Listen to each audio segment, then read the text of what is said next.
Alright, so we've looked at so far the torque idea and the rotational inertia idea.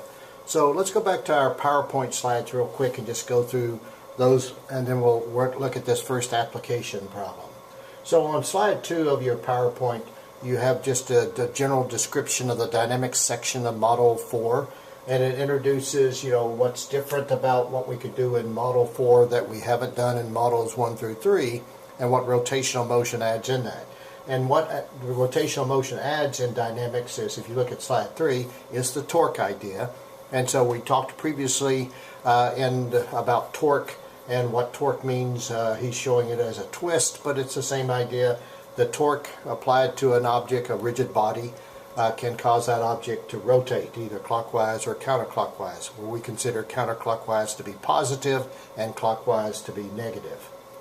And then the second idea on slide 4 is that we introduce the rotational inertia idea, which is how mass is distributed along the rigid body relative to whatever the axis of rotation about which that rigid body is going to rotate.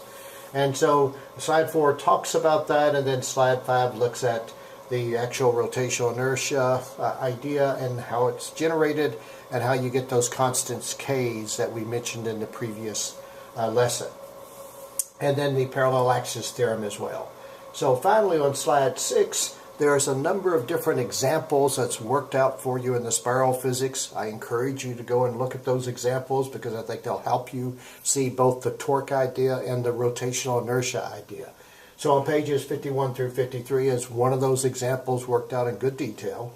And on pages 54 through 56, there's a second example worked out in good detail.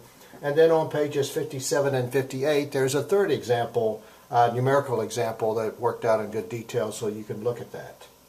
So on the 7th slide, what we'd like to do is go through several examples illustrating this torque and rotational inertia idea. So the first one is on page 61. So if you'll look at your page 61, you'll see that this is a ranking task, one of the conceptual exercises or tools that we use to evaluate. And what you'll see is a wrench. And so you see this nice wrench with a long handle, and at the inside the wrench is this bolt, and the bolt, and I'm going to draw a circle representing the center of the bolt. This is the axis of rotation. So for the wrench, we're expecting to rotate using these forces A, B, C, D, E, and E, the wrench handle, which will turn the bolt around the axis of rotation, which is the bolt itself. In the problem, he says that all the forces are the same. So when we get ready to solve for torque, where torque is equal to RF sine theta, then the F term is going to be the same in each one of these torques. And so for ranking purposes, we can essentially ignore it because it's the same in every problem.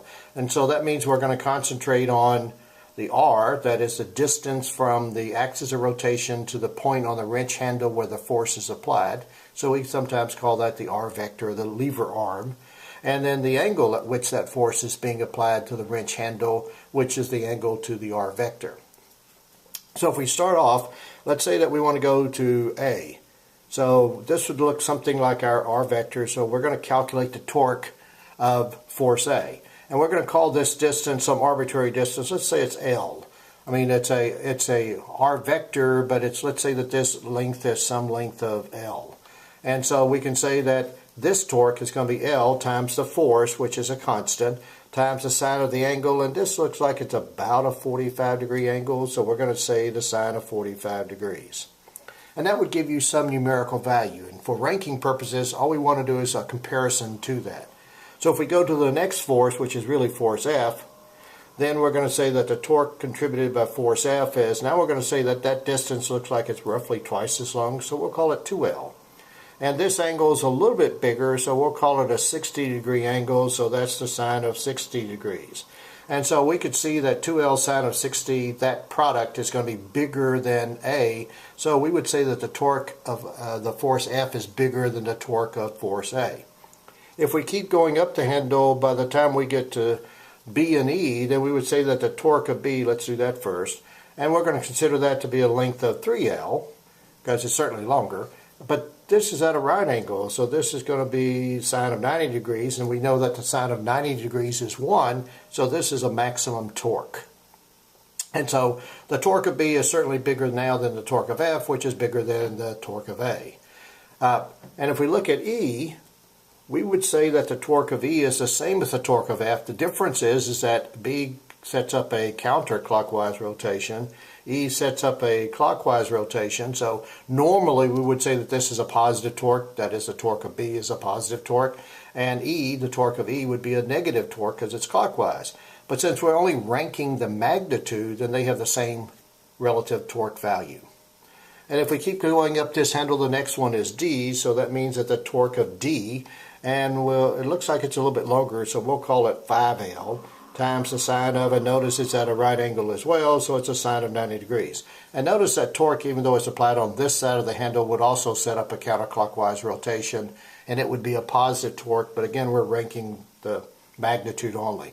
And then finally, we'll go all the way up to C, and it looks like that's only a little bit further, so we'll call that 6L, and 10 times the sine of the angle. But notice that the angle is all the way, so it's like a straight line, and a straight line angle is 180 degrees, but the sine of 180 is 0, so the torque of C is 0, which